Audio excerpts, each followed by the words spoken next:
கலாத்தியர்கள் நிருபம் 3ஆம் அதிகாரம் 14வது வசனம். ஆபிரகாமுக்கு உண்டான ஆசீர்வாதம் கிறிஸ்து இயேசுவினால் புறஜாதிகளுக்கு வரும்படியாகவும் ஆவியை குறித்த சொல்லப்பட்ட வாக்கு தத்தத்தை நாம் விசுவாசத்தினாலே பெறும்படியாகவும் இப்படி ஆயிற்று. இந்த வசனத்தின் மூலமாய் நாம் இன்றைக்கு சில காரியங்களை தியானிக்க போகிறோம். பொதுவாக நாம் எல்லோருக்குமே ஆசீர்வாதம் என்பது ஒரு பிடிச்சமான ஒரு விஷயம் தான், இல்லையா? நம்ம யாருமே ஆசீர்வாதத்தை வேணான்னு சொல்ல போறது இல்லை. ஆசீர்வாதம் வேணான்றவங்க யாராவது இருக்கிறீங்களா? இல்லை, இருக்க முடியாது. ஆசீர்வாதமே எனக்கு வேணான்றவங்க யாருமே இருக்க முடியாது. ஆனால் இங்கே பிரச்சனை என்ன அப்படின்னா, எது ஆசீர்வாதம் என்பதில் தான் இப்பொழுது பிரச்சனையே இருக்கிறது. நம்ம ஆசீர்வாதத்தை விரும்புகிறோம், எது ஆசீர்வாதம், எதை விரும்புகிறோம் அப்படிங்கிறதா இப்போ முக்கியம்.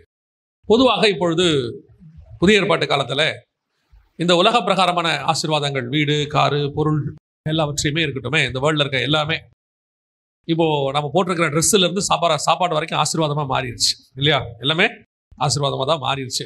நல்ல புடவை கொடுத்தா கர்த்தர் என்ன ஆசீர்வச்சிருக்கிறாரு, நல்ல புடவை கொடுத்தாரு. நம்ம அதான சொல்கிறோம், இல்லையா? ஒரு நல்ல ஆகாரத்தை ஒரு ஹோட்டலில் கூட்டு போய் யாராவது வாங்கி கொடுத்தாங்கன்னா கர்த்தர் கொடுத்த ஆசீர்வாதம், இன்னைக்கு நல்ல சாப்பாடு முடிஞ்சிச்சு. உண்மை. நம்ம இதெல்லாமே இப்போ என்னவா வச்சிருக்கிறோம்? ஆசீர்வாதமாக தான் வச்சிருக்கிறோம். ஆனால் உண்மையிலேயே எதுதான் ஆசீர்வாதம்? எதை குறித்து வேதம் ஆசீர்வாதம் என்று சொல்லுகிறது?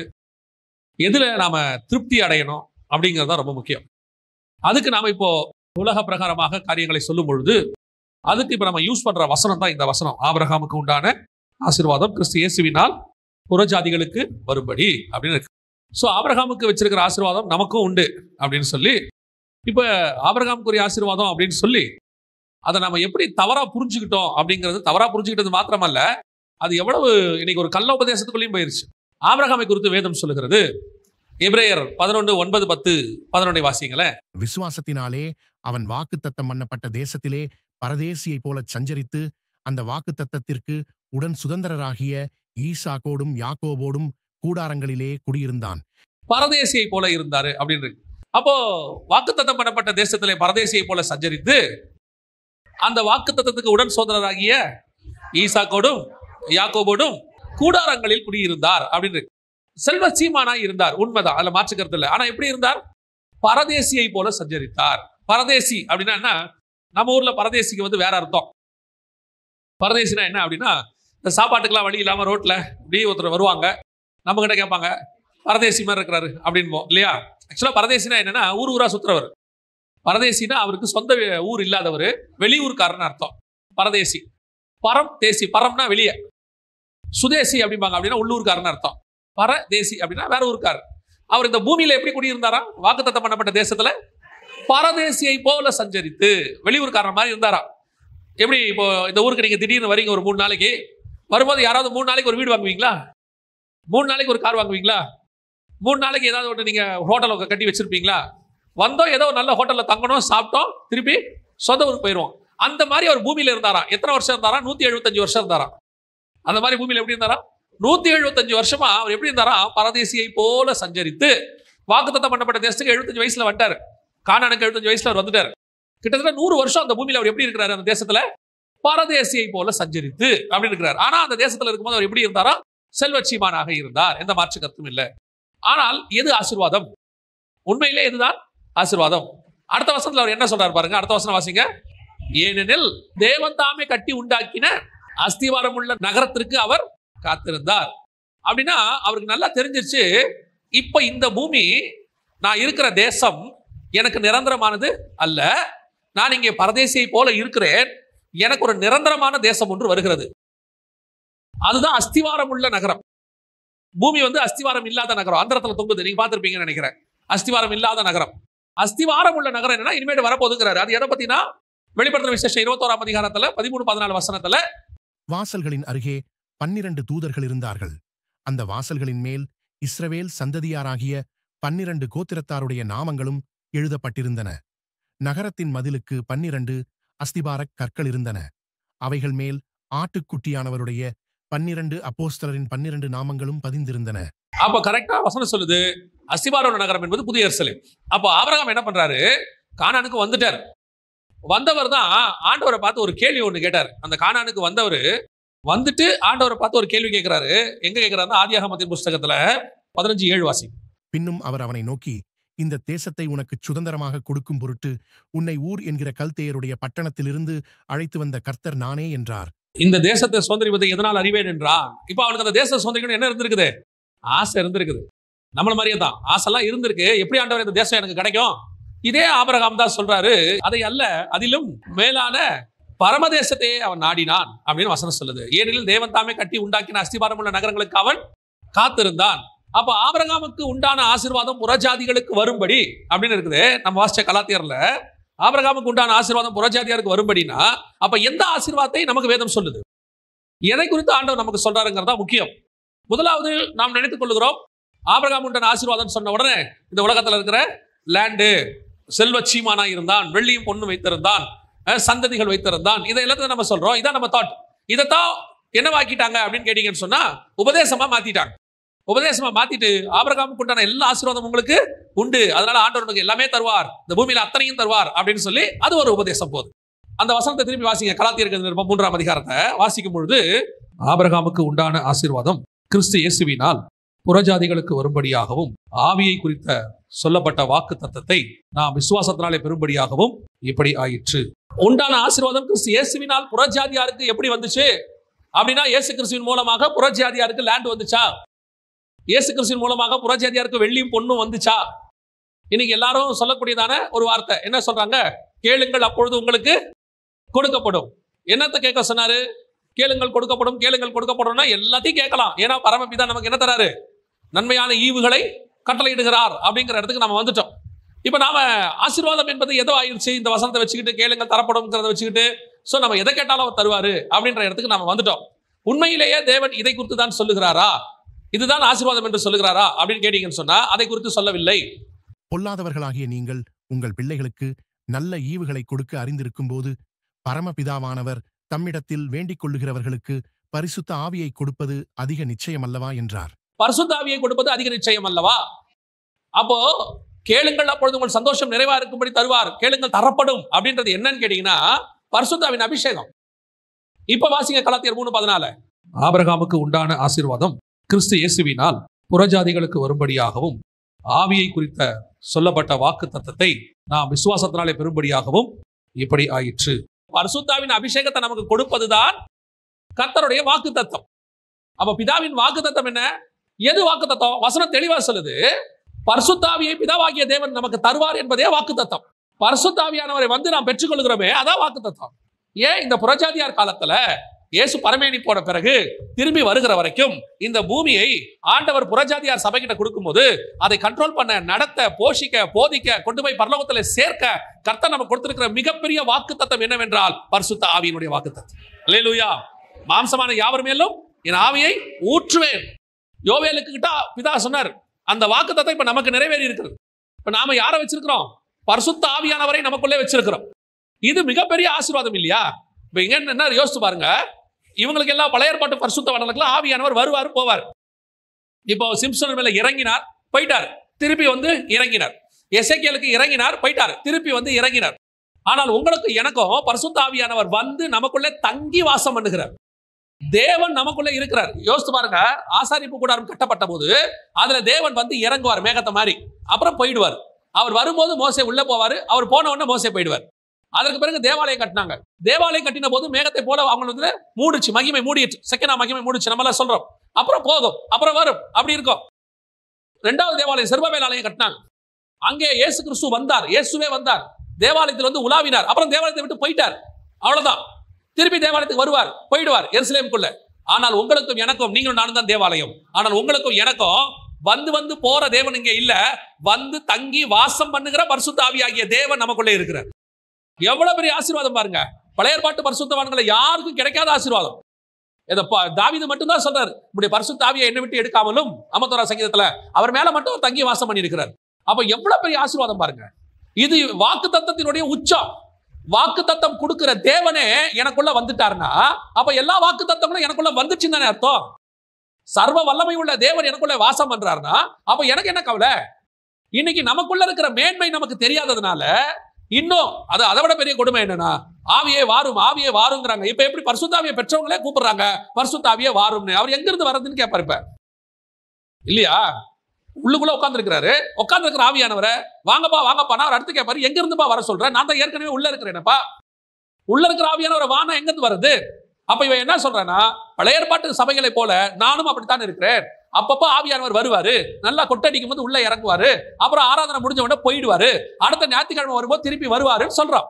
ஆனா வேதம் சொல்லுது, இல்ல, புதிய ஏற்பாட்டில் நான் உனக்குள்ளவே தங்கி வாசம் பண்ணுகிறேன், உன் கூடவே நான் இருக்கிறேன். அது புதிய ஏற்பாட்டில் எனக்கு பண்ணப்பட்ட வாக்கு தத்தமா. பழைய ஏற்பாட்டில் தேவன் பிதாவாகிய தேவன் செஞ்சது இப்ப எனக்குள்ள தங்கி அவர் என்ன பண்றாரா, வாசம் பண்ணி கொண்டிருக்கிறார். அப்படியானால் நாம் பரிசுத்த ஆவியை பெற்றிருக்கிறோம், நமக்குள்ள ஒரு வாசம் பண்ணுகிறவராய் இருக்கிறார். அப்படின்னா நீங்களும் நானும் யாரு? முதல் ஆலயத்தை பார்த்து சொன்னாரு மகிமை மூடிற்று. இரண்டாவது ஆலயத்துல சொன்னாரு என்றைக்கும் இருக்கிறவர் வாசமாக இருப்பார். ஆனா உண்மையிலே நமக்குள்ளே தான் ஒரு வாசமாக இருக்கிறார். அப்படின்னா நம்ம எவ்வளவு பெரிய பாக்கியம் உள்ள ஜனங்கள். இந்த வாக்கு தத்தத்தை தான் அவருக்கு நமக்கு பண்ணி இருக்கிறார். புதிய ஏற்பாட்டு சபையில அந்த வாக்கு தத்தத்தை நம்ம வாங்கி வச்சிருக்கிறோம், உள்ளுக்குள்ள வச்சிருக்கிறோம். ஆனா இந்த ஆவியானவர் எனக்குள்ள இருக்கிறாரா, நான் துக்கப்படுத்தாம வச்சிருக்கிறேன். வேதவசனம் சொல்லுது எபேசியர் 4:30, மீட்கப்படும் நாளுக்கு என்று முத்திரையான பரிசுத்த ஆவியை துக்கப்படுத்தாதிருங்கள். என்ன துக்கப்படுத்தாதிருங்கள்? அவர் தான் எனக்கு மீட்கப்படும் நாளுக்கான முத்திரை. எனக்குள்ள பரிசுத்த ஆவியானவர் வந்தவர் நான் திருப்பி இந்த பூமியிலிருந்து மீட்கப்படுகிற வரைக்கும் அவர் எனக்குள்ள ஒரு சீல், எனக்குள்ள ஒரு மார்க், எனக்குள்ள ஒரு முத்திரையாக அவர் இருக்கிறார். அப்படி இருக்கிற அவரை நான் இருக்கிற நாளளவும் எப்படி வச்சுக்கணுமா, துக்கப்படுத்தாது இருக்கணும். பரிசுத்த ஆவி எனக்குள்ள வந்து என்ன செய்யறாரு, என்ன பரலோகத்துக்குரியவனா மாற்றார். பாவத்தை குறித்தும் நீதியை குறித்தும் நியாய தீர்ப்பை குறித்தும் என்ன செய்யறாரு, கண்டித்து உணர்த்தி என்ன பரலோகத்துக்குரியவனா மாற்றாரு. இப்ப நான் அவரை வச்சுக்கிட்டு என்ன பண்றேன், வீடு கொடுங்க காரு கொடுங்கன்னு கேட்டுக்கிட்டு இருக்கிறேன். அவர் என்ன பண்றாரு, உன்னை பரலோகத்துக்கு மாத்துறேன். ஆப்போசிட், பரலோகத்துக்கு மாத்திரவனுக்கு பூமியின் மேல விருப்பும் வெறுப்பும் இருக்காது. பரலோகத்துக்கு பொறுத்த வரைக்கும் இது பூமி ஒரு பரதேசி போல நான் தங்கி இருக்கிறேன். அதனால்தான் அந்த வாக்குத்தத்தை அந்த இடத்துல கொண்டு வராரு, பரதேசியை போல தங்கி இருக்கிற இடத்துல. அப்படி தங்கி இருக்கிற எனக்கு இந்த பூமியின் மேல வெறுப்பை உண்டாக்குவது பரிசுத்த ஆவியினுடைய வேலை. வெறுப்பு உண்டாக்குறதுனா என்னன்னா, பார்க்கிறவங்க மேல எல்லாம் கோபப்படுறது இல்ல, உன்னை கண்டாலே எனக்கு வெறுப்பாக இருக்கிறது அது இல்ல. நான் பாவியை நேசிக்கிறேன், பாவத்தை நேசிக்கவில்லை, அவ்வளவுதான். நான் மனுஷனை நேசிக்கிறேன், அதுல எந்த மாற்று கருத்தும் இல்லை. ஆனா எதை நேசிக்கல, அவனுக்குள்ள இருக்கிற பாவத்தை நேசிக்கல. நான் உலகத்தை விட்டு புறப்பட்டு போக விரும்புகிறேன். அப்படிதான் அவர் பவுல் சொல்றாரு, நான் விட்டு போக நான் ஆசைப்படுகிறேன், ஆனா நான் இருக்கிறது பிரயோஜனமா இருக்கும்ன்றதுனால நான் இருக்கிறேங்கிறார். இயேசு அப்படிதான் சொல்றாரு. ஒவ்வொருத்தரும் எப்படி இருப்பாங்க, இப்ப பாருங்க, நீங்க ஊருக்கு ஒரு வேலை வந்தீங்க, நான் சொன்னேன்ல, வேலை முடிஞ்சோன்னு அடுத்து என்ன பண்ணுவீங்க, புறப்பட்டு உடனடியா போக தான் நினைப்பீங்க. யார் இங்கே இருக்க ஆசைப்படுவான் தெரியுமா? சில ஆட்கள் வருவான், ஃப்ரெண்ட்ஸோட இங்க உட்காந்துட்டு குடிச்சிட்டு எல்லா வேலையும் பண்ணிட்டு இருக்கிறவனுக்கு ஊருக்கு போறதுக்கு என்ன வராது, ஆசை வராது. இன்னும் ஒரு நாள் இருந்துட்டு போலாம், இன்னும் கொஞ்ச நாள் இருந்துட்டு போலாம்பா. ஆனா மனைவி பிள்ளைகளை பார்க்கணும்னு ஆசை இருக்கிறவ, சொந்த ஊர் மேல ஆசை இருக்கிறவன் என்ன பண்ணுவானா, எப்போ வேலை முடியுதோ, சில ஆட்கள் நான் பார்த்துருக்கிறேன், 10 மணிக்கு வேலை முடிஞ்சாலும் நைட்டு பஸ் கிடைக்குமான்னு பார்ப்பாங்க. 10 மணிக்கெல்லாம் பஸ் முடிஞ்சு 10 மணிக்கெல்லாம் பஸ் ஏறி போறதுக்கு ட்ரை பண்ணுவாங்க. எப்ப கிடைச்சாலும் இந்த இடத்த விட்டு நான் ஓடி போயிடுவேன். அதான் அவங்களுடைய எண்ணம். அந்த எண்ணம் பூமியின் மேல உங்களுக்கு எனக்கு வரணும். எப்ப முடிச்சாலும் நான் இயேசுவை பார்க்க புறப்பட்டு போயிடுவேன். என்னுடைய வீடு அங்க இருக்கிறது, நான் ஒரு வேலையா இங்க வந்திருக்கிறேன். அந்த வேலை எப்பொழுது முடிகிறதோ அப்பொழுது நான் புறப்பட்டு போவேன். அப்ப இந்த பூமியில உனக்கு எதுவுமே வேணாமா, எல்லாம் வேணும். சட்டை வேணும், பேண்ட் வேணும், சாப்பாடு வேணும், போக வரதுக்கு வாகனம் வேணும். ஒரு காலத்துல ஏசிங்கிறது வந்து ஆடம்பர பொருள், ஒரு காலத்துல. இப்ப ஏசிங்கிறது அத்தியாவசிய பொருள். ஆடம்பரம் என்பது எங்கே வருகிறது, தேவையில்லாமல் நான் வைத்துக் கொள்ளும் போது எனக்கு அது ஆடம்பரமாய் வருகிறது.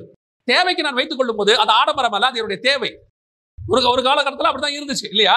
அப்ப இப்போ நமக்கு ஏசி எப்படி தேவையோ அதே மாதிரி இந்த உலகத்தில் சில பொருட்கள் எனக்கு என்னவா இருக்கிறது, தேவையா இருக்கு. ஆனா ஏசி இல்லாட்டி நான் அந்த வீட்டுல இருக்கவே மாட்டேன் அப்படின்னு நம்ம சொல்லல. ஏசி எனக்கு தேவை, அது அத்தியாவசியம். ஒரு நாள் ஏசி இல்லாமலும் நான் இருந்தேன்.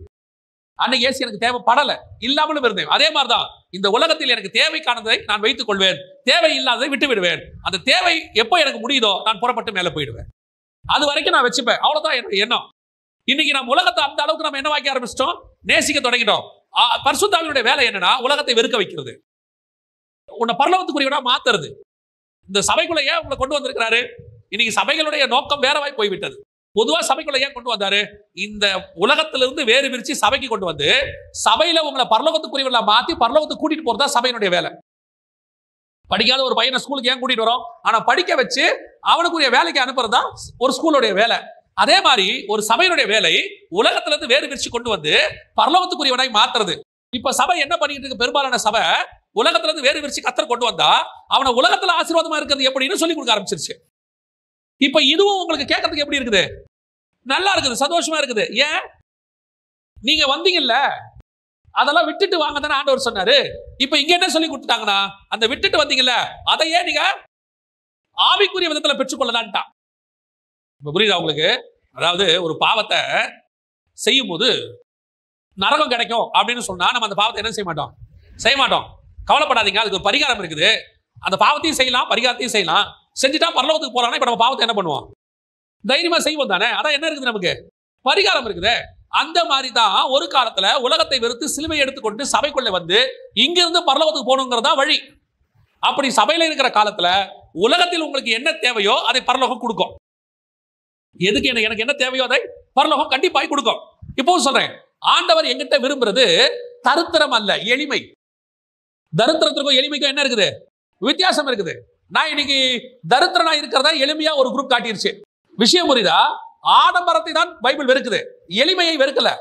எளிமை உள்ளவர்கள் பாக்கியவான்கள். தரித்திரம் தேவையில்லை. ஆண்டவர் தரித்திரம் இருக்க சொல்லவே ஒரு இடத்துல நீ தரித்திரனா இரு பைபிள் சொல்லவே இல்லை. ஆடம்பரமா இருக்காத. இன்னைக்கு நம்ம சபைக்குள்ள வந்து ஆடம்பரமா இருந்தவங்க எளிமையா மாறி இங்கிருந்து நான் பரலோகத்துக்குரியவனா போகணும். ஏன்னா பரலோகத்துல இதை விட மேன்மையான ஆசீர்வாதம் இருக்கு. ஆனா அந்த ஆசீர்வாதத்தை பெற்றுக்கொள்வதற்கு பரலோகம் ஒரே ஒரு கண்டிஷன் வச்சிருக்கு, இங்கிருந்து எதையும் எடுத்துன்னு வராதுன்னு சொல்லியிருக்கு. இதை வெறுக்கணும்னு சொல்லியிருக்கு. இப்ப பரிசுத்த ஆவி எனக்கு என்ன பண்றாரு? அதை வெறுக்கிறதுக்கு சொல்லி கொடுக்கிறாரு. உலகத்தை வெறுக்கிறது எப்படின்னு என்ன செய்யறாரு? சொல்லி கொடுக்கிறாரு. ஆனால் இந்த பரிசுத்த ஆவி உங்களுக்குள்ள இருந்து உலகத்தை சொல்லி கொடுக்கிற அதே நேரத்துல இங்கிருந்து, அதாவது இன்னைக்கு உலகம் என்ன சொல்லி கொடுக்குது, சபைகள் என்ன சொல்லி கொடுக்குது? உலகத்தை நேசிப்பது எப்படி, உலகத்துல ஆசீர்வாதமா இருப்பது எப்படி, பணக்காரனாவது எப்படி, பேர் வாங்குவது எப்படி, உலகத்துல நீ பெரிய ஆடி கார்ல வந்தாதான் நீ கர்த்தருடைய பிள்ளை, உலகத்துல இருக்கிறதுலே பெரிய கிரெடிட் கார்டு வச்சிருந்தாதான் நீ கர்த்தருடைய பிள்ளை. இல்ல இல்ல இல்ல இல்ல. அப்படி சொல்லும் போது உனக்குள்ள இருக்கிற பரிசுத்த ஆவியானவர் என்ன ஆகுறாரு? துக்கப்படுகிறார். ஏன் என்னை வச்சுக்கிட்டே என் பேர்ல, ஏன்னா பரிசுத்த ஆவியின் சபை தானே இப்ப நடக்குது, ஆவிக்குரிய சபைகள் தானே, என் பேர்ல என்ன வச்சுக்கிட்டு நான் சொல்லாததா அவன் சொல்றான், எனக்கு அகைன்ஸ்டா சொல்றான். அததான் வேதம் சொல்லுது, நீங்கள் வாக்குத்தத்தம் பண்ணப்பட்டு பிதாவிலிருந்து பெற்றுக்கொண்ட பரிசுத்த ஆவியை துக்கப்படுத்தாதிருங்கள். ஆவியானவர் பேசுகிறதுக்கு நீங்கள் செவி சாயுங்கள். ஆவியானவர் என்ன சொல்லி கொடுப்பாரு?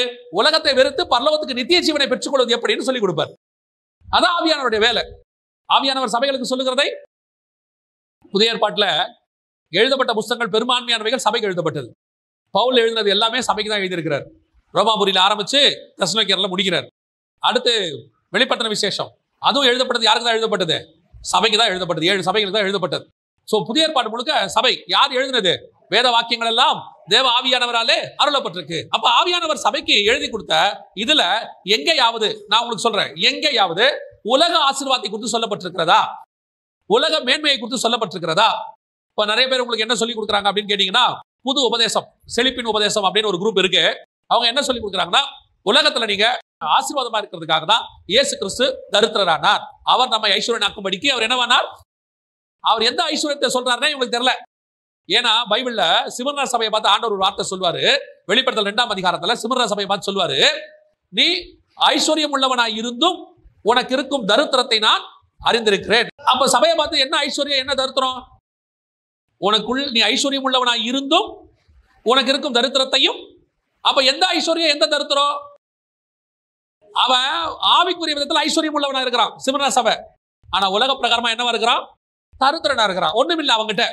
அதனால்தான் சிமர்னா சபை தான், நீங்க பாருங்க, 7 சபையில 2 சபை தான் ஃபால்ட் இல்லாத சபை, குறையே இல்லாத சபை. 2 தான். ஒன்று சிமிர்னா, இன்னொன்று பிலடெல்பியா. இந்த 2 சபைக்கு சொல்லும் போது சிமிர்னா பார்த்து சொல்வாரு, நீ ஐஸ்வர்யம் உள்ளவனா இருந்தும், எது ஆவிக்குரிய ஐஸ்வர்யம் இருந்தும் உலக பிரகாரம் என்னவா இருக்கிற? நான் அறிந்திருக்கிறேன் அப்படிங்கிறார். நீ கஷ்டப்படாத, வரப்போகிற உபத்திரவத்துல உண்மையாயிரு, நான் உனக்கு ஜீவ கிரீடத்தை தருவேன், எல்லாம் அவர் சொல்றாரு. ஆனா இதே ஆண்டவர் தான் லவோதிக்கேயா சபையை பார்த்து சொல்வாரு பாருங்க. வெளிப்படுத்தின விசேஷம் 3ஆம் அதிகாரம் 17 வாசிங்க. நீ நிர்பாக்கியம் உள்ளவனும் பரிதபிக்கப்படத்தக்கவனும் தரித்திரனும் குருடனும் நிர்வாணியுமாயிருக்கிறதை அறியாமல் நான் ஐசுவரியவான் என்றும் திரவிய சம்பன்னன் என்றும் எனக்கு ஒரு குறைவும் இல்லை என்றும் சொல்லுகிறபடியால். இதுதான் இன்னைக்கு லவோதிக்கேயா சபையினுடைய நிலைமை. இன்னைக்கு உலக பிரகாரமாக திரவிய சம்பத்து, நல்ல ஆசீர்வாதம், தசமாங்காணிக்கெல்லாம் கரெக்டா கொடுத்துறோம். ஆண்டவர் எனக்கு கர்த்தருடைய கிருபையினாலே வீடு கொடுத்தார். கர்த்தருடைய கிருபையினாலே என் பிள்ளைக்கு அமெரிக்கால மாப்பிள்ளை கிடைச்சிச்சு. கர்த்தருடைய பிள்ளைக்குனால மதுரைக்கு வெளியே நல்ல ஒரு இடம் வாங்கி போட்டிருக்கோம். கர்த்தருடைய கிருபையினால. எல்லாம் எதனால?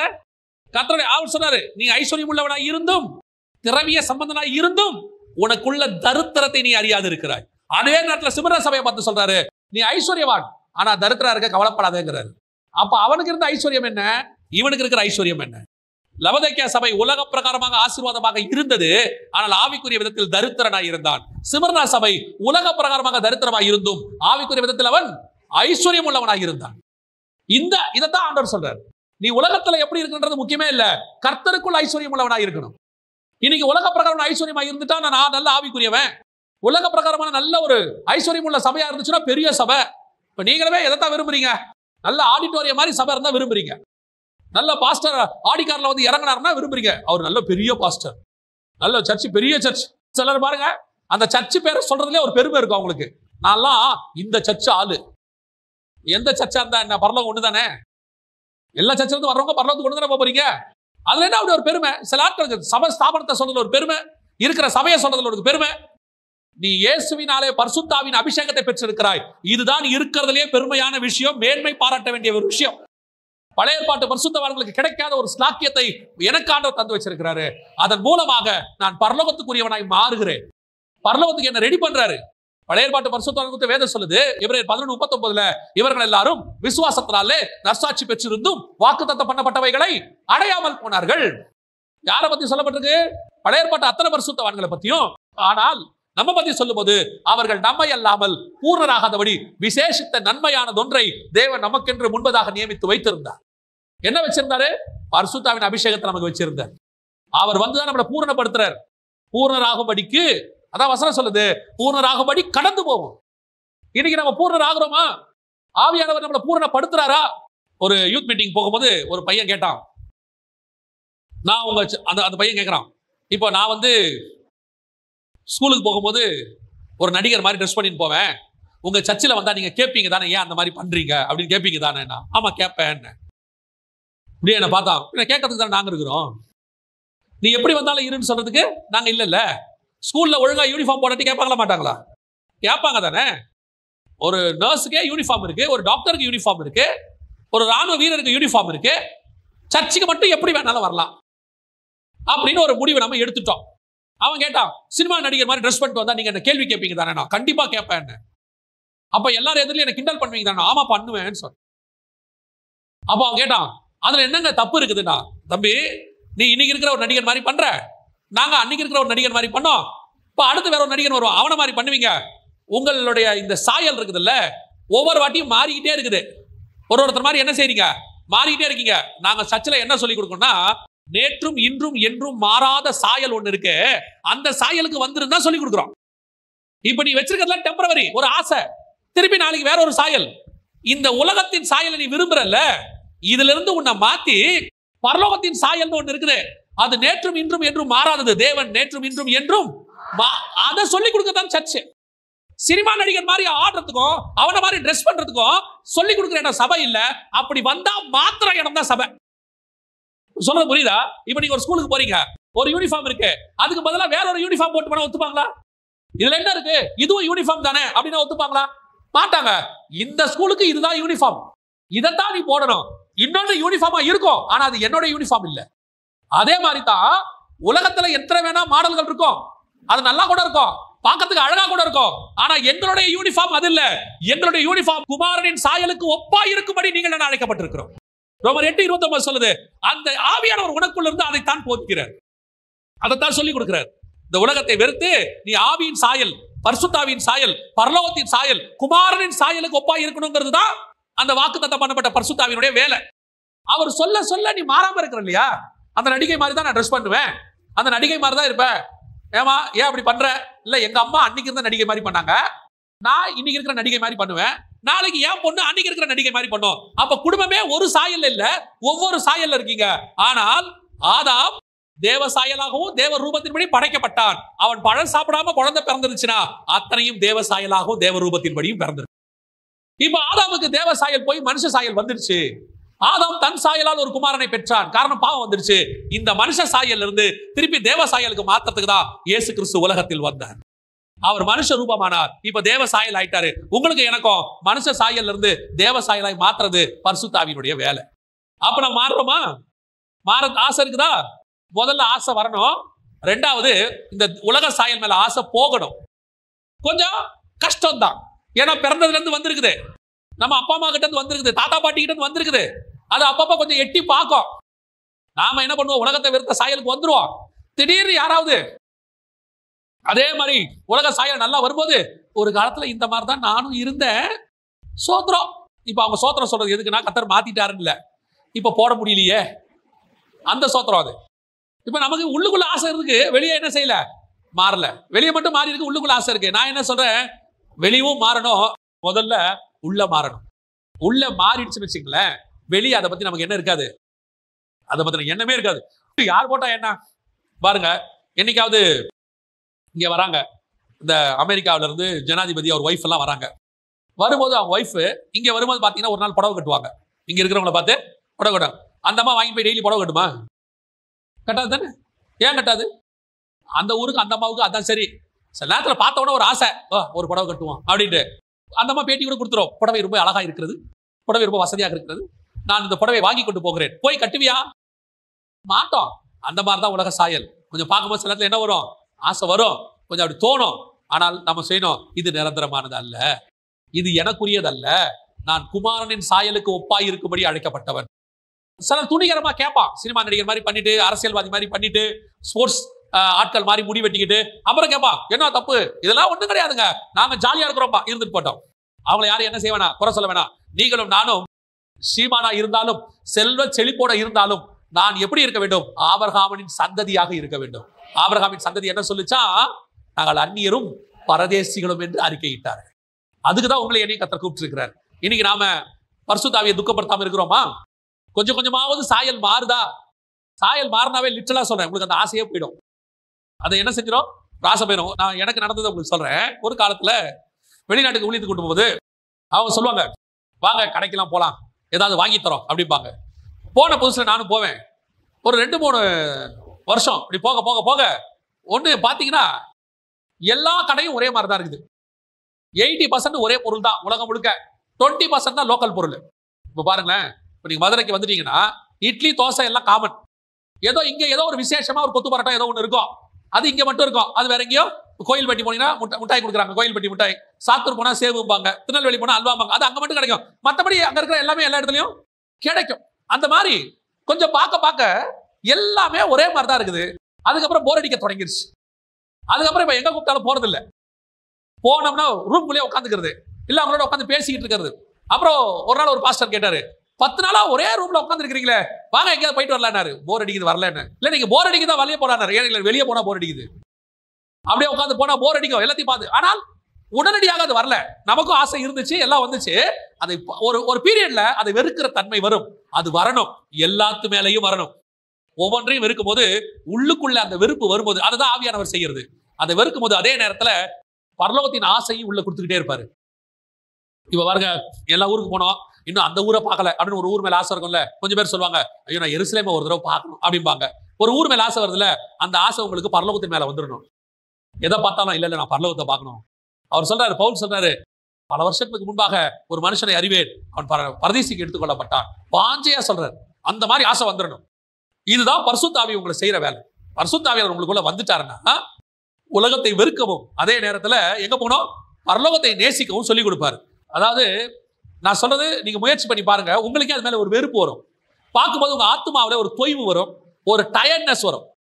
நான் இந்த செகண்ட் கம்மிங்கை பத்தி மெசேஜ் எல்லாம் எடுக்கிறதுக்காக நிறைய இதெல்லாம் பார்ப்பேன், நியூஸ், அந்த நியூஸ் இந்த நியூஸ் எல்லாத்தையும் பார்க்க ஆரம்பிச்சேன். பார்க்க ஆரம்பிக்க ஒரு நாள் நியூஸ் மேலேயே போர் அடிச்சிச்சு. நியூஸை கண்டாலே போர். எங்க போனாலும் ஒரு செய்தி 10 விதமா இருக்குது. ஒரு ஒரு பத்திரிகையில போடுறாங்க 100 பேர் செத்து போனார்கள்னு, அதே செய்தியை இன்னொன்னுல போட்டிருக்காங்க 50 பேர் செத்து போனாங்கன்னு. இன்னொரு பத்திரிகையில போய் பார்த்தா எவ்வளவு பேர் செத்தாங்கன்னே தெரியலன்னு போட்டிருக்காங்க. இப்ப எது உண்மை எது பொய்னே தெரியல. இப்படியே கொஞ்சம் கொஞ்சமா பாத்தீங்கன்னா நியூஸ் மேலேயே போரும். எதை கண்டாலும் போர் அடிக்க ஆரம்பிச்சிருச்சு. ஆவியானவர் சொன்னாரு, நீ நியூஸ் அதிகமா பார்க்கறத விட பைபிள் அதிகமா பாரு. நியூஸ் பார்க்க வேணாம்னு சொல்லல, எதை அதிகமா பாரு, பைபிள் அதிகமா பாரு. அப்பதான் தெரிஞ்சிச்சு, இந்த நியூஸ்ல வரதெல்லாம் நடந்த சம்பவங்கள், ஆனா பைபிள்ல வெளிப்பாடுகள், ஆவியானவர் வரக்கூட வெளிப்பாடு. அதுக்குள்ள நீங்க உட்கார ஆரம்பிச்சிட்டீங்கன்னா அதுக்கப்புறம் இது மேல உங்களுக்கு என்ன வராது, அந்த வெறுப்பு தானா வந்துடும். அதைத்தான் ஆண்டவர் சொல்றாரு, கொஞ்சம் கொஞ்சமாக இதை நாம் என்ன செய்வோம், வெறுக்க தொடங்குவோம், பரலோகத்தை நேசிக்க தொடங்குவோம். இதுதான் ஆவியானவர் சொல்றது. இன்னும் ஒரே ஒரு காரியம் இருக்கு, அதை சொல்லிட்டு முடிக்கிற வாசிங்க. அதே கலாத்தியர்கள் 3ஆம் அதிகாரம் 14ஆவது வசனத்தை வாசிங்க. ஆபிரகாமுக்கு உண்டான ஆசீர்வாதம் கிறிஸ்து இயேசுவினால் புறஜாதிகளுக்கு வரும்படியாகவும், ஆவியை குறித்த சொல்லப்பட்ட வாக்கு தத்தத்தை நாம் விசுவாசத்தினாலே பெறும்படியாகவும் இப்படி ஆயிற்று. பரிசுத்த ஆவியை குறித்த வாக்கு தத்தத்தை பத்தி நாம பார்த்துட்டோம். ஆபிரகாமுக்கு உண்டான ஆசீர்வாதம் புறஜாதியாருக்கு வரும்படி. உண்மையிலே ஆபிரகாமுக்கு என்ன ஆசீர்வாதம் வச்சிருந்தார்? ஆபிரகாமுக்கு உண்டான ஆசீர்வாதம் புறஜாதியாருக்கு வரும்படி அப்படின்னு. இப்ப பாருங்க, ஆபிரகாம் காலத்துல ஆபிரகாம்கிட்ட இருந்ததை விட அதிகமானது மத்தவங்கிட்ட இருந்துச்சா? இப்ப இஸ்ரவேல் ஜனங்கிட்ட இருந்ததை விட நேபுகாத்நேச்சார்கிட்ட அதிகமாக இருந்துச்சு. புறஜாதியார்கிட்ட அதிகமாகவே ஆபிரகாம் துறவு தோன்னா அபிமெலேக்கு அதை விட துறவெல்லாம் வச்சிருக்கிறார். உலக பிரகாரமா அவங்க என்னவா இருந்தாங்க? ஆசீர்வாதமா இருந்தாங்க. அப்ப உண்மையிலேயே ஆபிரகாமுக்கு உண்டான ஆசீர்வாதம் புறஜாதியாருக்கு வரும்படி அப்படின்னா எதை சொல்றாரு அப்படின்னு கேட்டீங்கன்னா, உலக பிரகாரமான ஆசீர்வாதத்தை அவர் சொல்லவில்லை, வேறொரு மிக முக்கியமான ஆசீர்வாதத்தை குறித்து அங்கே அவர் சொல்றாரு. எதை பத்தி சொல்றாரு? வாசிங்க. ஆதியாகமத்தின் புஸ்தகம் 14ஆம் அதிகாரம் 18வது வசனத்துல இருந்து வாசிங்க. அன்றியும் உன்னதமான தேவனுடைய ஆசாரியனாயிருந்த சாலேமின் ராஜாவாகிய மெல்கிசேதேக்கு அப்பமும் திராட்சரசமும் கொண்டு வந்து அவனை ஆசீர்வதித்து, வானத்தையும் பூமியையும் உடையவராகிய உன்னதமான தேவனுடைய ஆசீர்வாதம் ஆபிராமுக்கு உண்டாவதாக. ஆபிரகாமுக்கு உண்டான ஆசீர்வாதம் என்று அந்த இடத்துல சொல்லப்பட்டிருக்கிறது எதுன்னு கேட்டீங்கன்னா, அப்பமும் திராட்சரசம் சொல்றாரு. கொடுத்துட்டு அவரோடு கூட உடன்படிக்கை பண்றாரு. ஆபிரகாம் அவருக்கு எல்லாவற்றிலும் தசபாகம் கொடுத்தார் அப்படின்னு சொல்லி பார்க்கிறோம். சரி, இப்போ ஆபிரகாமுக்கு உண்டான ஆசீர்வாதத்துல பிரதானமானது என்ன? மற்ற யாருக்கிட்டையுமே இல்லாதது என்ன? ஆபிரகாம் இந்த லேண்டு மற்றவங்கிட்டையும் இருந்துச்சு. ஆபிரகாம் இருந்த பொண்ணு வெள்ளி மற்றவங்கிட்ட இருந்துச்சு. ஆபிரகாம் இருந்த பிள்ளைகள் போலயே மற்றவங்கிட்டையும் என்ன இருக்குது? பிள்ளைகள்லாம் இருக்கு. மற்றவங்கிட்ட இல்லாத ஒண்ணு ஆபிரகாம்கிட்ட எது வந்தது அப்படின்னு சொல்லி பாத்தீங்கன்னு சொன்னா, உன்னதமான தேவன் ஆபிரகாமோடு கூட என்ன பண்றாரு? உடன்படிக்கை பண்ணுகிறார். அவர் ஆசீர்வதிக்கிறார். அந்த ஆசீர்வாதம் எது? அப்பமும் ரசமும். இப்ப வசனம் சொல்லுது கலாத்தியர் 3ல நீங்க வாசிக்கும் போது, ஆபிரகாமுக்கு உண்டான ஆசீர்வாதம் கிறிஸ்து இயேசுவினால். இப்ப அப்பமும் ரசமும் ஆபிரகாம் கிட்ட இருந்து, நல்ல கவனிங்க, அப்பமும் ரசமும் ஆபிரகாம் கிட்ட இருந்து வேற யாருக்கிட்ட போச்சு? இயேசுவின் வழியா நமக்கு வந்துச்சு. இயேசு அப்பத்தையும் ரசத்தையும் எடுத்து நம்ம கிட்ட கொடுத்தாரு. ஆனா ஆபிரகாம் கிட்ட யாருக்கு போச்சு? ஆபிரகாம் யாருக்கிட்டையாவது கொடுத்தாரா? ஆபிரகாம் யாருக்கிட்டையும் கொடுக்கல. ஏன் கொடுக்கல அப்படின்னு பார்த்தா, 14ஆம் அதிகாரத்துல இது நடந்துச்சு. 15ஆம் அதிகாரத்துல அவர் பிள்ளை இல்லையேன்னு கேட்கிறாரு. 16ஆம் அதிகாரத்துல ஆகார் வராங்க, இஸ்மவேல் பிறக்கிறாரு. 17ஆம் அதிகாரத்துல விருத்த சேதனம் வந்துருச்சு. அதாவது அப்பமும் ரசமுக்கு பதிலாக நியாயப்பிரமாணம் வந்துடுச்சு. இந்த நியாயப்பிரமாணம் வந்த உடனே அந்த அப்பமும் ரசமும் என்னவாயிருச்சு? அப்படியே நின்றுச்சு, ஸ்டாப் ஆயிடுச்சு. இப்ப அது யாருக்கிட்டையும் போல, அங்கேயே ஸ்டாப் ஆயிடுச்சு. இப்ப என்ன சொல்றாரு பாருங்க, வாசிங்க. கலாத்தியர் 3:17 வாசிங்க வைப்போம். ஆதலால் நான் சொல்லுகிறது என்னவெனில், கிறிஸ்துவை முன்னிட்டு தேவனால் முன் உறுதி பண்ணப்பட்ட உடன்படிக்கையை, தேவனால் முன் உறுதி பண்ணப்பட்ட உடன்படிக்கை எது? அப்பமும் ரசமும். அவர் என்ன சொல்றாரு? அப்பமும் ரசமும் ஆபிரகாம் கிட்ட கொடுத்தோம், அதுதான் முன்னாடி வந்த வாக்கு உடன்படிக்கை. ஆனா 430 வருஷம் கழிச்சு தான் என்ன வந்துச்சு? நியாயப்பிரமாணம். எப்போ? ஆபிரகாமுடைய சந்ததி 400 வருஷம் என்னவா இருந்தாங்க? அடிமையாக இருந்தாங்க. 430 வருஷம் கழிச்சு என்னவானாங்க? விடுதலையானாங்க. அப்பதான் அவங்களுக்கு என்ன கொடுக்கப்பட்டது? நியாயப்பிரமாணம் கொடுக்கப்பட்டது. அந்த நியாயப்பிரமாணம் முன்னாடி வந்த இந்த வாக்குத்தத்தத்தை இல்லாமல் போக பண்ணவே முடியாது. அதுதான் ஃபர்ஸ்ட் வந்தது, இது நடுவுல வந்ததுன்னு சொல்றாரு. ஃபர்ஸ்ட் வந்தது எப்படி இல்லாம போகும்? அதான் ஃபர்ஸ்ட் வந்தது, இது நடுவுல வந்துச்சு. நடுவுல வந்த இது நடுவுல போயிடும். அந்த ஆசீர்வாதம் ஃபர்ஸ்ட் வந்த ஆபிரகாம் கொடுத்த ஆசீர்வாதம் இப்ப நமக்கு கிறிஸ்து இயேசு கிறிஸ்துவின் வழியாக நமக்கு வந்துருச்சு சொல்றாரு. இப்ப புரியுதா ஆபிரகாமின் ஆசீர்வாதம் என்னன்னு? ஆபிரகாமை விட பணக்காரர்கள் அன்னைக்கு பூமியில இருந்தார்கள். ஆபிரகாமை விட பிள்ளை வீட்டில அதிகமா வச்சிருந்தவங்க பூமியில இருந்தாங்க. ஆனா அந்த ஆசீர்வாதத்தை பேசவே இல்லை. பைபிள் சொல்ற ஆசீர்வாதம் எதுன்னா, முதல்ல ஆபிரகாம் கிட்ட ஆசீர்வதிச்சு அப்பமும் ரசமும் கையில கொடுத்த, அது பரலோகத்துக்கான உடன்படிக்கை. அந்த உடன்படிக்கையை ஆகார் வழியாக இஸ்மவேல் உள்ள வந்ததுனால, விருத்த சேதனம் உள்ள வந்ததுனால அந்த முதல் உடன்படிக்கை ஸ்டாப் ஆயிடுச்சு. அந்த உடன்படிக்கை ஏன் ஸ்டாப் ஆச்சுன்னா, கிறிஸ்து இயேசுவின் வழியாக நமக்கு வரும்படி அன்னைக்கு அதை ஸ்டாப் பண்ணி வச்சாரு. இன்னைக்கு நம்ம கையில அது வந்து நிற்கிறது. அல்லேலூயா. இப்ப இந்த கையில வாங்குறீங்களா கம்யூனியன், இதுதான் உலகத்துல இருக்கிறதுலயே பெரிய ஆசீர்வாதம். ஏன் தெரியுமா? உங்க கையில இருக்கிற கம்யூனியன் பரலோகத்தில் இருக்கக்கூடியதான, பூமியில இருக்கக்கூடியதான எந்த ஆசீர்வாதத்துக்கான அடையாளம் இல்ல, பரலோகத்திற்கான அடையாளம். அது பரலோகத்துக்கு போறதுக்கான அடையாளம். வாசிங்க, எபிரேயருக்கு 10ஆம் அதிகாரம் 19வது வசனத்தை வாசிங்க. நல்ல கவனிங்க. ஆகையால் சகோதரரே, நாம் பரிசுத்த ஸ்தலத்தில் பிரவேசிப்பதற்கு இயேசுவானவர் தமது மாம்சமாகிய திரையின் வழியாக, அப்ப கையில இருக்கிற மாம்சம் எதுக்கான அடையாளம்? புதிதும் ஜீவனுமான வழி, பரலோகத்துக்கு போறதுக்கான வழி. அதான் ஜீவனுக்கான வழி. புதிதும் ஜீவனுமான வழியை உண்டாக்கினபடியால் அந்த வழியாய் பிரவேசிப்பதற்கு அவருடைய ரத்தத்தினாலே, இந்த ரத்தம் உங்களுக்கு என்னத்தை கொடுக்குது? நான் புறஜாதியாரு, உள்ள போறதுக்கு வழி இல்ல, பரலோகத்துக்கு லாய்க்கு இல்ல, என் பாவம், என் முற்பிதாக்கள் பாவம் இதெல்லாம் ஒரு காலத்துல எங்களை மரண இருளின் பள்ளத்தாக்கல வச்சிருந்துச்சு. நாங்கள் பாதாளத்துக்குரியவர்களாக இருந்தோம். ஆனால் அப்பமும் ரசமும் ஆபிரகாம் வாங்கிட்டான். நியாயமா அது ஈசாக்கு வழியா யாக்கோபுக்கு போய் யாக்கோபு வழியா இஸ்ரவேலுக்கு தான் வந்திருக்கணும். அது எங்களுக்கு வர வாய்ப்பே கிடையாது. ஆனால் இயேசு கிறிஸ்துவின் வழியாக அந்த பரலோகத்தில் நுழையக்கூடிய வழி எனக்கு அப்பத்தினாலும் ரசத்தினாலும் கொடுக்கப்பட்டிருக்கிறது. அந்த ஆசீர்வாதம் தான் எனக்கு கிறிஸ்து இயேசுவின் வழியாக வந்திருக்கிறது. அல்லேலூயா! எவ்வளவு பெரிய ஆசீர்வாதம்! இந்த பூமியில இருக்கிற எதை நீ சுதந்திரித்தாலும் இன்னொருத்த அதை விட அதிகமா வச்சிருப்பான். அதை விட இன்னைக்கு ஒரு பணக்காரர் இருந்தார் எங்க காலத்துல, பில் கேட்ஸ்னு. இன்னைக்கு பார்த்தா வேற ஒருத்தர் வந்துட்டார், வேற ஒரு பணக்காரர் வந்துட்டார். நடுவுல மெக்சிகன்காரர் ஒருத்தர் பணக்காரர் வந்தார். பணக்காரர்கள் மாறிக்கொண்டே இருப்பார்கள். அது ஆசீர்வாதம் இல்ல. அன்னைக்கு ஒரு காலத்துல நேபுகாத்நேச்சார் இருந்தார், அவர் ஆட்சி போயிடுச்சு. அப்புறம் பெல்ஷாத்சார், அப்புறம் கோரேஸ், மகா கோரேஸ், அவரு கோரேஸ் த கிரேட்பாங்க, அவர் ஆட்சியும் போயிடுச்சு. அப்புறம் அலெக்சாண்டர் வந்தாரு, அலெக்சாண்டர் த கிரேட்பாங்க, அவர் ஆட்சியும் போயிடுச்சு. அப்புறம் அகஸ்டஸ் சீசர், அகஸ்டஸ் சீசர் தான் இருக்கிறது பெரிய ராஜா, அவர் ஆட்சியும் போயிடுச்சு. இந்த உலகத்தில் இருக்கிற எந்த அரசாட்சியும் நிரந்தரமானதல்ல. இங்கே நிரந்தர முதல்வரும் கிடையாது, நிரந்தர பிரதமரும் கிடையாது, நிரந்தர ஜனாதிபதியும் கிடையாது, நிரந்தர ராஜாவும் கிடையாது. எல்லாம் ஒரு நாள் போயிடும். ஒரு நடிகர் ஒருத்தர் சொல்லியிருக்கிறார், அழகா சொல்லியிருக்கிறார். இன்னைக்கு நீங்க எல்லாரும் என்ன வச்சு கொண்டாடுறீங்க, ஒரு நாள் வரும் நான் மரித்து போவேன், நீங்கள் எல்லாம் என்னை மறந்து போவீர்கள். எவ்வளவு பெரிய ஞானம் பாருங்க இந்த ஆளுக்கு. You will forget அப்படிங்கிறார், நீங்கள் என்னை மறந்து போவீர்கள். அதுதான் உண்மை. பூமியில் இருக்கிற எல்லா ஆசீர்வாதமும் ஒரு நாள் மறந்து போகும், ஒரு நாள் இல்லாமல் போகும். வாலிப பிராயத்தில் நீங்க சம்பாரிச்சு வைக்கிற ஆசீர்வாதம் முதுமையில யூஸ் ஆகாது, தெரியுமா உங்களுக்கு? ஆமா, எது எப்ப எப்படி மாறும் நமக்கு தெரியாது. நான் வச்சிருக்கிற நகையே, பணமே, ஆஸ்தி சம்பாத்தியமே ஒரு நாள் எனக்கு எதிராக மாறும். பையனே பொண்ணே நினைக்கும், எப்போ இந்த ஆள் சாவுறது, எப்போ இது நம்ம கைக்கு வர்றது, போகவும் மாட்டேங்குது வரவும் மாட்டேங்குது, சொல்லாது, நினைச்சுக்கோ. எதுவும் இங்க நிரந்தரம் இல்லை. ஆனால் இந்த பூமியில எனக்கு ஒன்று கொடுக்கப்பட்டது என் கையில. எது தெரியுமா? பரலோகத்திற்கான சாவியும் அதில் உள்ள நுழையறதுக்கான தைரியமும் கொடுக்கப்பட்டது. அப்பவும் ரசமும். இதை கையில வாங்கின உடனே ஆபிரகாம் கிட்ட ஒருத்தர் வரான், சோதோம் ராஜா வரார். வந்து சொல்றார் ஆபிரகாம் பார்த்து, ஆபிரகாம் எல்லாத்தையும் எடுத்துக்கோ, இது எல்லாத்தையும் எடுத்துக்கோ, ஆளுங்களை மட்டும் எனக்கு கொடுத்துரு அப்படின்னாரு. ஆபிரகாம் சொல்றாரு, எதுவும் ஆனா எனக்கு பாதரட்சி வார கூட என்ன செய்ய மாட்டேன், சுட மாட்டேன். ஏன் ஆபிரகாம் மனம் திரும்பிட்ட? நீ தானே பார்வோன் கொடுத்த எல்லாத்தையும் வாங்கிட்டு வந்த, நீ தானே ஆரான்ல போய் மனிதர்களை சவதரிச்ச, நீ தானே ஆண்டவரை பார்த்து எனக்கு எப்போ லேண்டு கிடைக்கும்னு கேட்ட, நீ தானே ஆண்டவரை பார்த்து எப்போ பிள்ளை கிடைக்கும்னு கேட்ட. அவன் சொல்றான், இதெல்லாம் நான் கேட்டது என் கையில அப்பமும் ரசமும் வர்றதுக்கு முன்னாடி. எப்போ என் கையில அப்பமும் ரசமும் வந்துச்சோ, இனி உன்னதமான தேவனுடைய ஆசீர்வாதம் என் கையில் இருக்கிறது. இனி பூமியில யாரை என்னை ஆசீர்வச்சேன்னு சொல்லவே முடியாது. வானத்துக்கு ஒரு ஆசீர்வாதம் எனக்கு வந்துருச்சு. இதுதான் ஆண்டவர் உங்களுக்கு எனக்கும் வச்சிருக்கிற மெய்யான ஆசீர்வாதம். ஆண்டவர் அதுதான் வச்சிருக்கிறார்.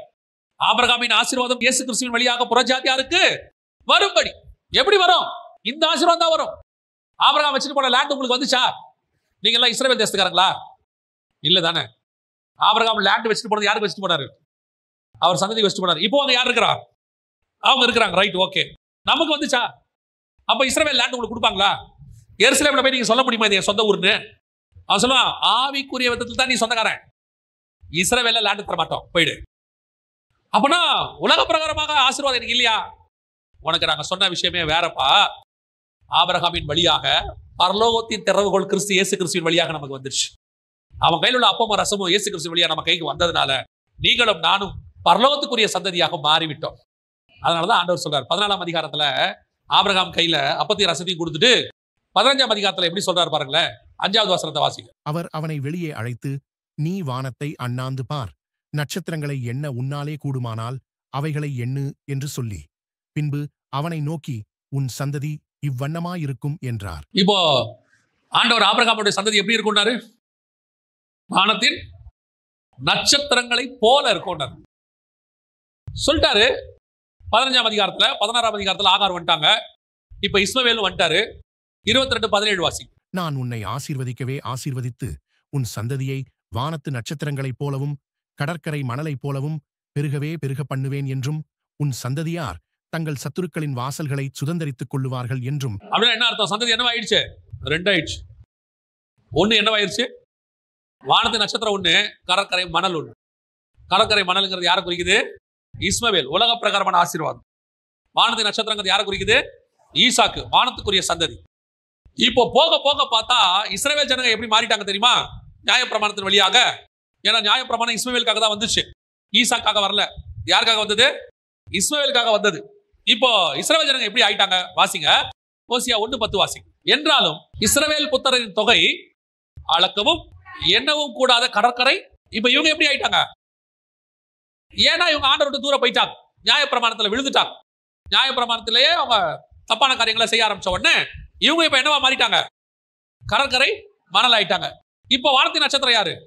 வெளிப்படுத்தின விசேஷம் 1ஆம் அதிகாரம் கடைசி 2 வசனம் வாசி. நீ கண்டவைகளையும் இருக்கிறவைகளையும் இவைகளுக்கு பின்பு சம்பவிப்பவைகளையும் எழுது. என் வலது கரத்தில் நீ கண்ட 7 நட்சத்திரங்களின் ரகசியத்தையும் 7 பொன் குத்துவிளக்குகளின் ரகசியத்தையும் எழுது. அந்த 7 நட்சத்திரங்களும் 7 சபைகளின் தூதர்களாம். நீ கண்ட 7 குத்துவிளக்குகளும் 7 சபைகளாம். இந்த நட்சத்திரம் இப்ப யார் கைக்கு போயிருச்சு? கர்த்தருடைய கைக்கு போயிருச்சு. 7 சபை 7 தூதர்களாக, சபையின் தூதர்களாக மாறிடுச்சு. இப்போ நீங்கள் நானும் தான் நட்சத்திரங்களாக மாறிட்டோம், வானத்துக்குரியவர்களாக மாறிட்டோம். இதைதான் வசனம் சொல்லுது. ஆபிரகாமின் ஆசீர்வாதம் கிறிஸ்து இயேசுவின் வழியாக புறஜாதியாருக்கு வந்து சேர்ந்துருச்சு. அவர்கள் கடற்கரை மணல், நாம் வானத்து நட்சத்திரமா மாறிட்டோம். நீங்களும் இப்ப எப்படிதான் மாறிட்டு இருக்கிறீங்க? கொஞ்சம் கொஞ்சமா கடற்கரை மணலை போல மாறிட்டு இருக்கிறீங்க. ஏன் சர்ச்சை எதுக்கு யூஸ் பண்ணிட்டு இருக்கிறீங்க? உலக ஆசீர்வாதத்துக்கு யூஸ் பண்ணிட்டு இருக்கிறீங்க. உலக ஆசீர்வாதத்துக்கு யூஸ் பண்ற சபையெல்லாம் கடற்கரை மணலை போல மாறிக்கொண்டே இருக்கும். நீங்க எண்ணிக்கையில திரளா இருப்பீங்க, பார்க்கறதுக்கு பெருசா இருக்கும், நிறைய ஆசீர்வாதம் பூமிக்குரியது இருக்கும். ஆனால் வானத்துக்குரிய நட்சத்திரத்தின் ஆசீர்வாதமே வேற, அதோடைய மேன்மையே வேற, அதோடைய மகத்துவம் வேற. கர்த்தர் உங்களை எண்ணி அழைச்சது அதுக்குதான். அப்ப பூமிக்குரிய ஆசீர்வாதமே இல்லையா? இப்போ சொல்றேன், பூமிக்குரியதுல நமக்கு என்ன தேவையோ அதை பரலோகம் தரும். பரலோகம் என்ன செய்யும்? ஏன்னா நீங்கள் நானும் டெம்பரரியா வந்திருக்கிறோம். டெம்பரரியா வந்துறவனுக்கு எதுக்கு இங்க அதிகமா கொடுக்க போறாரு? என்ன தேவையோ, சர்வை பண்றதுக்கு என்ன தேவையோ அதை கொடுப்பார். வாட்டவர். நான் இப்போ சொல்றேன், நீங்கள் இங்க இருப்பதற்கு எது தேவையோ அதுக்கு விலைங்கிறது நம்ம வச்சது. கர்த்தரை பொறுத்த வரைக்கும் இந்த பூமியில இருக்கிறதுக்கு நமக்கு என்ன தேவையோ அதை எல்லாவற்றையும் தர வல்லமை உள்ளவராக இருக்கிறார். குழந்தையா இருக்கும்போது ஒரு பாட்டில்ல பால் குடிச்சிருப்போம், பாட்டில் பால் கொடுத்தாரு. வளர்ந்த பிறகு 2 இட்லி சாப்பிட்டோம், அதுவும் கொடுத்தாரு. நல்ல வாலிப பிராயம் 8 இட்லி 10 இட்லி சாப்பிட்டோம், அதையும் கொடுத்தாரு. நல்ல எக்ஸசைஸ்லாம் பண்ணும்போது 4 இட்லி 2 முட்டை எல்லாம் சாப்பிட்டோம், அதையும் கொடுத்தாரு. ஆண்டவர் வந்து இல்ல இல்ல, நான் உனக்கு ஆரம்பத்தில் ஒரு டம்ளர் பால் கொடுத்தேன், சாகிற வரைக்கும் நீ பால் தான் குடிக்கணும்னு சொல்லல. எப்பப்ப என்னென்ன தேவையோ உலகத்துல, திருமணமானா ஆகிறதுக்கு முன்னாடி உங்களுக்கு என்ன தேவையோ அதை கொடுத்தாரு, திருமணமானா என்ன தேவையோ அதை கொடுப்பாரு, எது தேவையோ அதை கொடுத்துருவார் ஆண்டவர். ஆனா அவர் சொல்றது ஒன்னே ஒண்ணுதான், இது அல்ல, இதிலும் மேன்மையான பரம தேசத்தையே நாடு. என்ன இந்த பூமியில இருந்தாலும், ஆபிரகாம் மாதிரி செல்வ சீமானா இருந்தாலும் சரி, பூமி தாங்கக்கூடாதா இருந்தாலும் சரி, நீங்க வச்சிருக்கிறது எவ்வளவு ஒட்டகமா இருந்தாலும் சரி, எது வேணா வச்சுக்கோங்க, ஆனா இது எதுவும் நிரந்தரமானது அல்ல. என்னுடைய இருதயம் எப்பொழுதும் ஒன்றை வாஞ்சிக்கும், அதையே நான் நாடுகிறேன், அதை வாஞ்சையாய் பின்தொடர்கிறேன், எனக்கு ஒன்று நியமிக்கப்பட்டிருக்கிறது. இந்த எண்ணம் தான் இருந்துட்டே இருக்கணும்.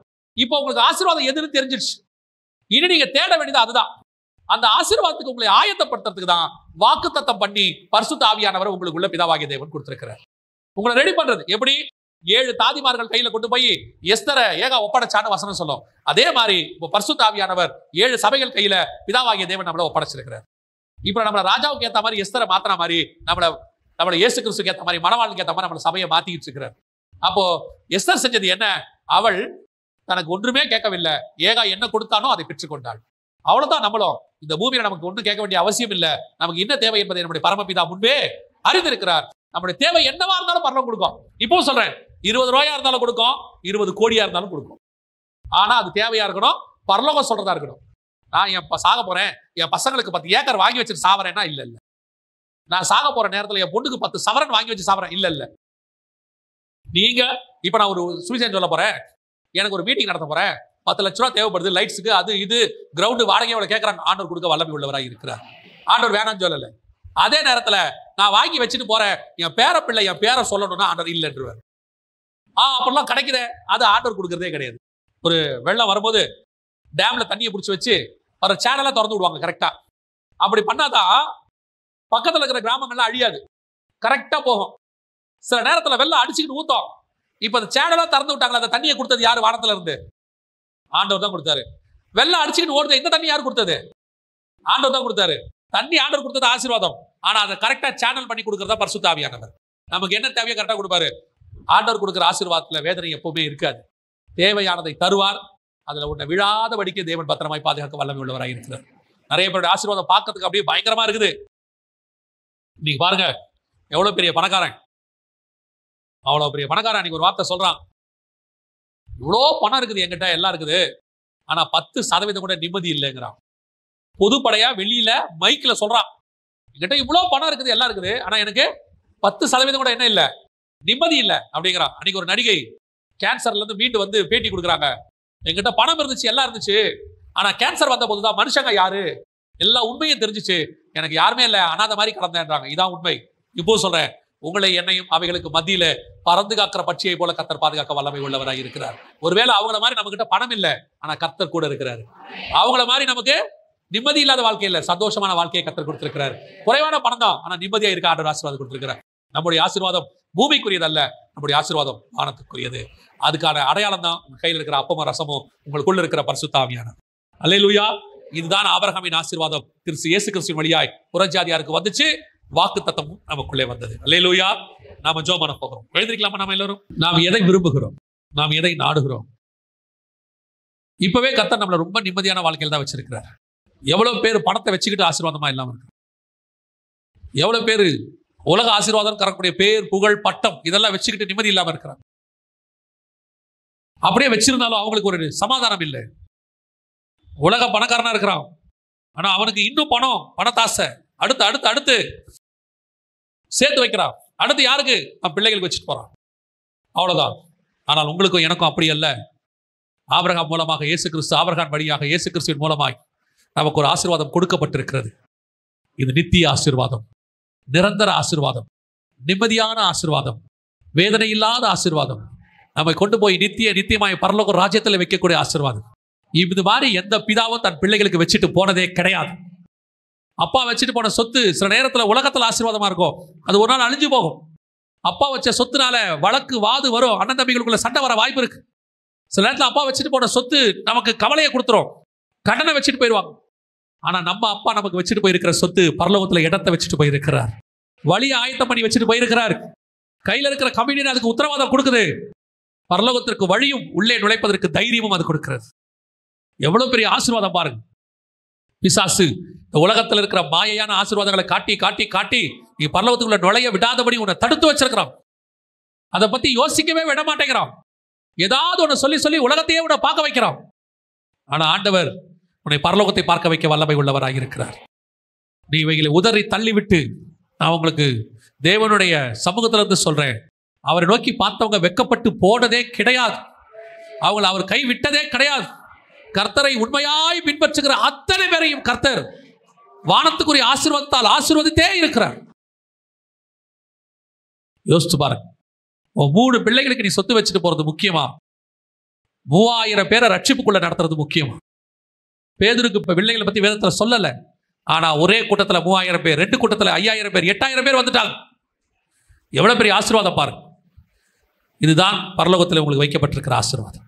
ஒப்பு கொடுப்போமா தேவ சமூகத்தில்? ஆண்டவரே, நான் உலகத்தை பின்னுக்கு தள்ளிவிட்டு உம்மை என் முன்பாக வைத்து ஓட எங்களுக்கு கிருபை பாராட்டுங்க. இந்த உலகம் எனக்கு பாத்திரமாக இருக்க வேண்டாம் ஆண்டவர். நீர் எனக்கு போதுமானவராக இருந்தால் போதும். உலகத்தில் உள்ளவைகள் எல்லாம் ஒரு நாள் அழிந்து போகும். கண்களால் காண்கிறவைகள் கண்டிப்பாய் அழிந்து போகும், காணாதவைகளோ நிச்சயம். ஒப்பு கொடுத்து ஜெபம் பண்ணுவோமா? சர்வ வல்லமை உள்ள எங்கள் ஆண்டவரே, மதியான வேலைக்காய் நன்றி. கிருபையுள்ள கரத்தில் எங்களை தாழ்த்துகிறோம்.